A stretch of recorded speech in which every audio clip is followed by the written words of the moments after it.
South Florida's conservative voice. I want to talk to you about the news of the day, the topics of the hour, and the news of the second. Many things are going on in this country right now, including a midterm election that's coming up, which I'm very concerned about in many ways. I'm in this great state of Florida. It's a red state, but we got to hope it stays that way. But I want to talk about two things going on nationally. And I want to touch on the Save America Act. We all know what this is who follows politics. This is a simple, sane bill versus insane opposing it. All this says is you need a form of valid ID to vote. This is common sense, people. You need ID to go to a nightclub. You need ID to get a driver's license. A lot of places you need ID just to go to a movie theater. These days you got to be careful. Airports, everywhere. But to say that it's racist, this is our argument consistently, the left wing, that you are to oppose proving you to make decisions about war and peace, housing and poverty and wealth, social issues, economic issues, foreign affairs. It has nothing to do with race. They're living. Here's what I think it might be. They think conservatives live in the past. Hello. This was the 60s with the Voting Rights Act, 1965. There were poll taxes then. We don't have that anymore. Live in the present. We're 71 years later. But here, is the president handling this well? Not really, no. He's right for trying to pass the bill, but there's a major mistake he made, in my very strong opinion. Very strong. There was a bipartisan housing bill that just passed, and everybody pretty much supports it. He is holding up a bill holding up a housing bill where people could not get homes, people could lose their homes, people can't afford homes, and it's needed until this gets passed. Big mistake. They're non sequiturs. Now, in case any of you don't know what I'm talking about, it means one issue is totally unrelated to the other. And it's not the way we deal with politics, holding up a bill that helps people. And he's putting this above the American people is not a good idea. We need both things. People need housing, people need ID. I'm very tempted to have a liberal come on the show and defend their position and we debate them if this bill continues. I have some guests booked in the future. But honestly, this is insanity versus sanity. Yesterday was the anniversary of Dobbs versus Jackson. And I want to touch on, I am a hardcore pro-lifer. I believe there should be a national constitutional amendments outlawing abortion at all times. I'm an abolitionist. I'm proud of that. I'm an ambassador to Lila Rose's group Live Action. I've debated this issue against two people who litigated it, Gloria Allred and the late Barry Silver at his temple. When in 2022, on June 24th, I remember where I was talking to a realtor. I was elated, like I won the Super Bowl when this happened. I was waiting so many years. And 19 states have outlawed abortion, like us abolitionists would love. Texas, Alabama, so many others. So what's the problem? There's two of them. First of all, this should not be a state-by-state issue. Slavery was a state-by-state issue. See how that worked. I don't like the incrementalist approach in abortion. Saying that states should have a right to decide on the issue strictly and taking that position would be like saying fighting it so incrementally that we don't really do anything. It's equivalent to saying that I'm going to fight against the Holocaust. We can abolish Dachau. You can keep Treblinka and Auschwitz. Would that make sense? No. We have to fight for this. And I don't want to hear that it's not feasible. They told Ronald Reagan that the Cold War was infeasible. He lost battles along the way. He won the war. Martin Luther King was called crazy for fighting against segregation. He lost the battles. He won the war. We have to win this war. Children are being slaughtered every day. But a big issue, surgical abortions have gone down. Here's the problem. Chemical abortions. Not only is it, I don't even argue about the environmental effects, which are horrible, and the effects it has on women are tremendous.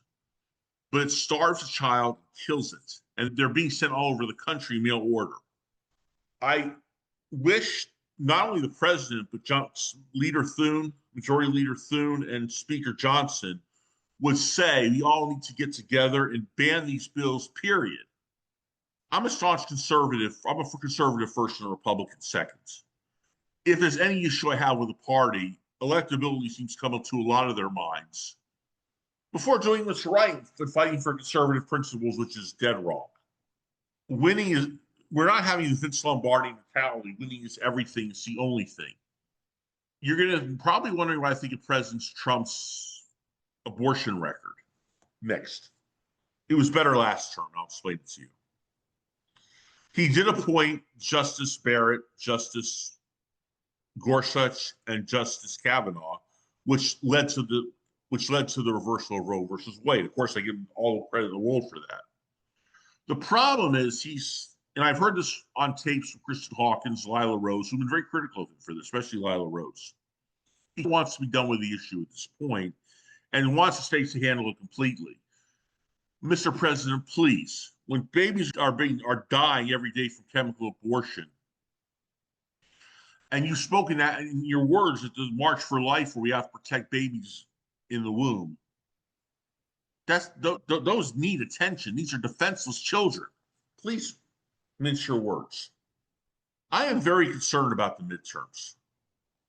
The polling is not in our favor, and I'm saying this for two reasons. First, I'm here. I don't tell you what you want to hear. I tell you what you need to hear on the Mike Essen show.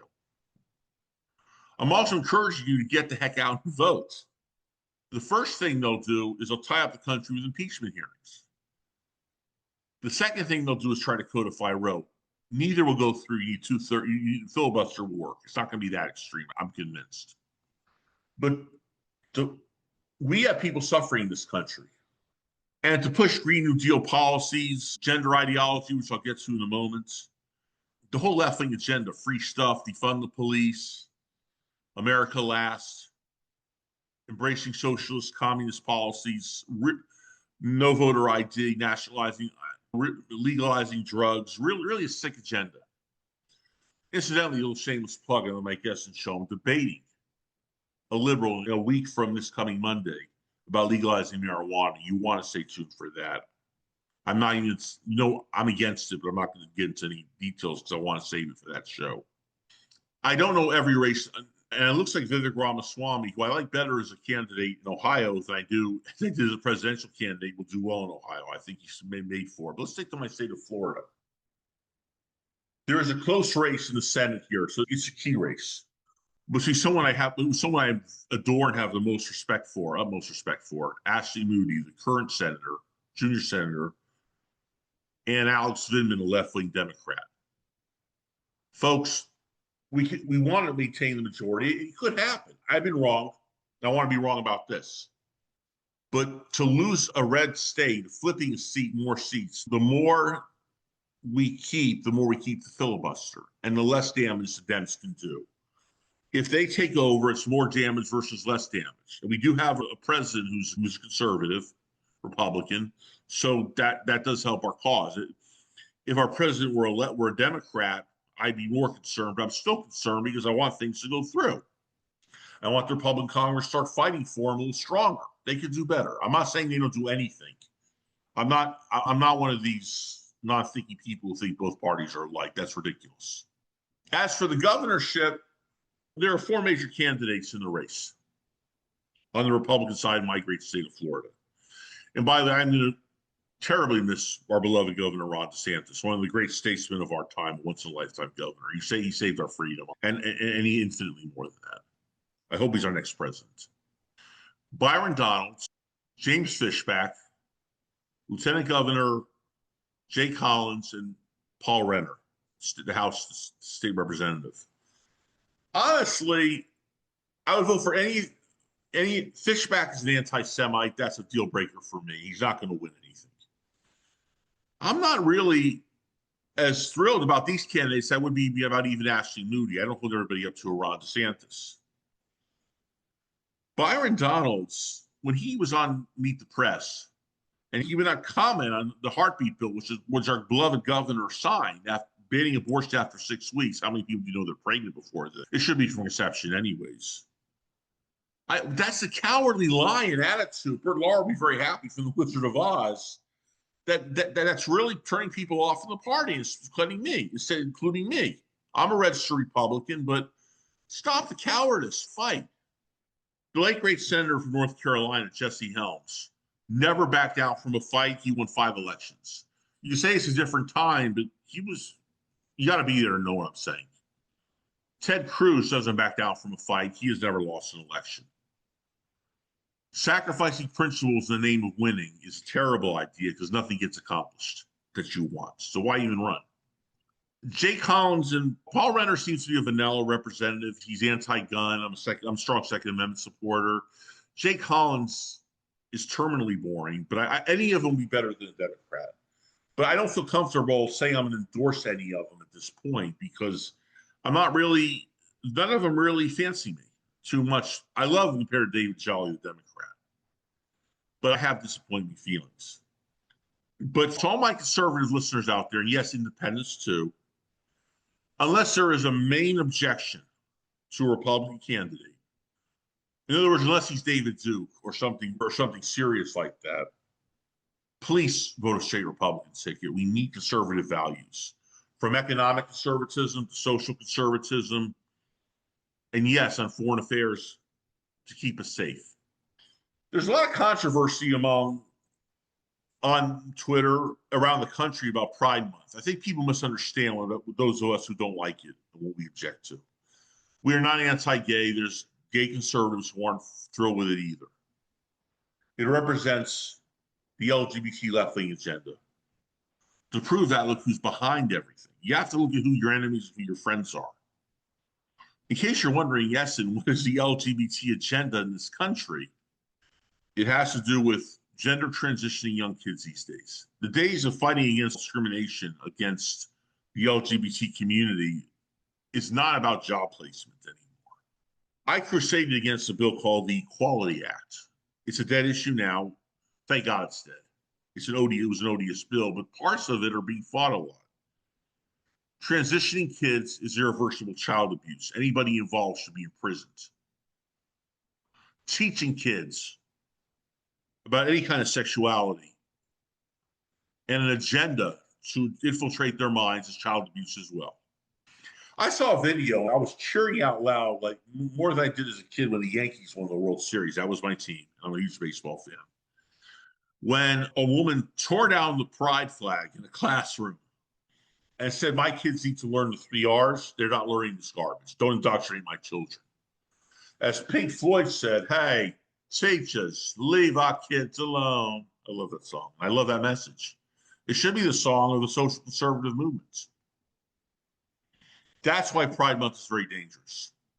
It has to do with forcing everything and everybody else and calling everybody racist or bigoted or hate speech. That is the biggest target of the left. I no longer think those terms mean anything anymore. Gays Against Groomers is a conservative group and a very admirable one too. I may even have one on my show. I'd love to. But to fight so men can go into women's bathrooms where women get beaten and they're not, and men and women are not interchangeable. I'm not saying they're not equal. I'm not saying gays aren't equal to straights. They're not interchangeable either. You've noticed that I'm talking a lot about social issues. I am a social conservative. That is the kind the left hates the most. I'm going to make a bold statement here. I don't say things I don't mean. You know that about me. Social issues, pardon the pun, trump economic issues. They are more important. I have very strong feelings about both. I will give you my reasons why. We're in a bad economy now. We've been in them before. We'll always come out of them. If a kid is aborted or transitions, or if guns are taken away, or if any social policy fails and our moral decay is shrinking, it's very hard, if not impossible, to reverse it. We were very fortunate in the Dobbs case to reverse that evil decision, Roe versus Wade, and a constitutional one as well. I'm still seeing on the internet, all over the place, about the legacy Charlie Kirk left. I'm going to talk about this from 2 angles. Some of my favorite people, young people in the conservative movement, like Kristen Hawkins, Lila Rose, Isabel Brown, Ben Shapiro, really honored this man's legacy. I didn't realize the impact he had. the great impact until now. This man was a pioneer in conservative circles. And one of the ways he did it was, and the same people I mentioned do the same thing pretty much, but he did it so well, was invite the other side to give their point of view and rebut them.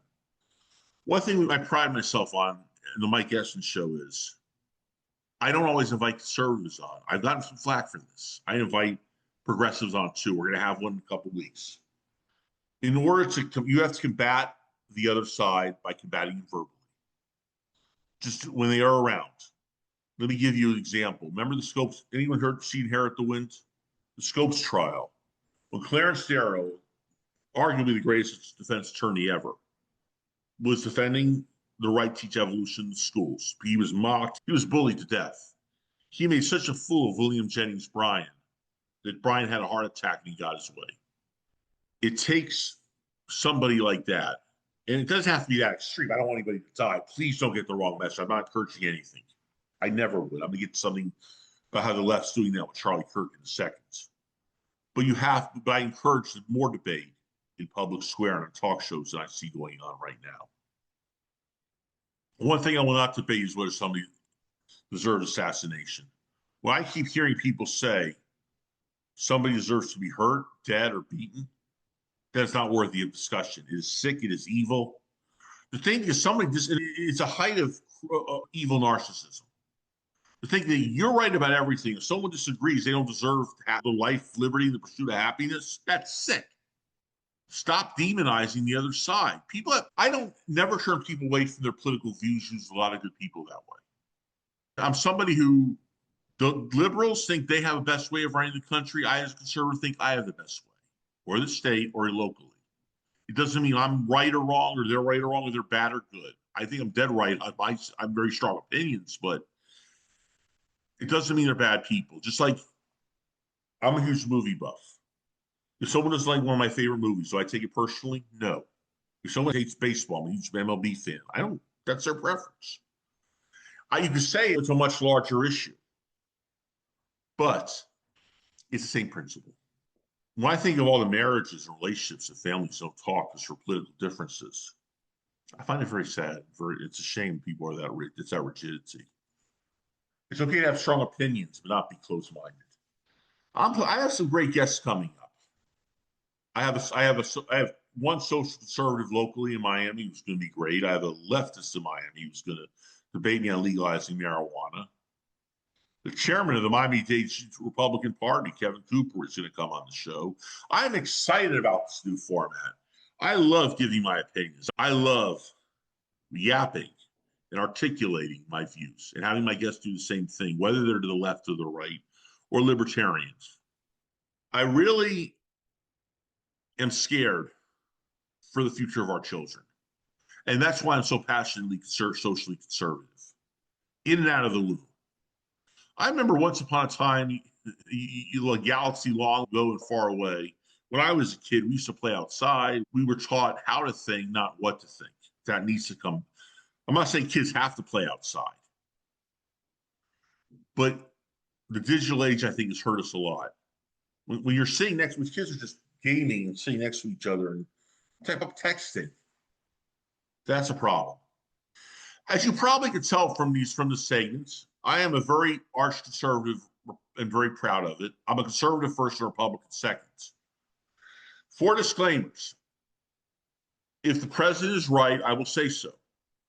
If he is wrong, I will say so too. No human is divine. The God of Abraham, Isaac, and Jacob, my God, is divine. Nobody's going to be that way again to me. Me as a Jew does not believe in anyone that I don't know Elohim knew the Lord is one. If you want somebody to apologize or be a staunch plant for the Republican Party or Donald Trump, I'm not going to be your guy. It would be easy for me to say, Trump, I'm not going to do it. I'm not saying they're wrong or they're bad people. I just don't hear the cult support the cult worship. I want to say this has been a wonderful 20 minutes. And I'm not preaching gloom and doom if the midterms don't go my way. I'm not going to lie and say the country's over. We've heard that line too many times. And I think it would be a setback. Things I can't predict. I'm not the prophet Ezekiel where I can predict the future, but I really have high hopes. I want to thank everybody out there who's listening. Please subscribe. And this is Mike Essen signing off.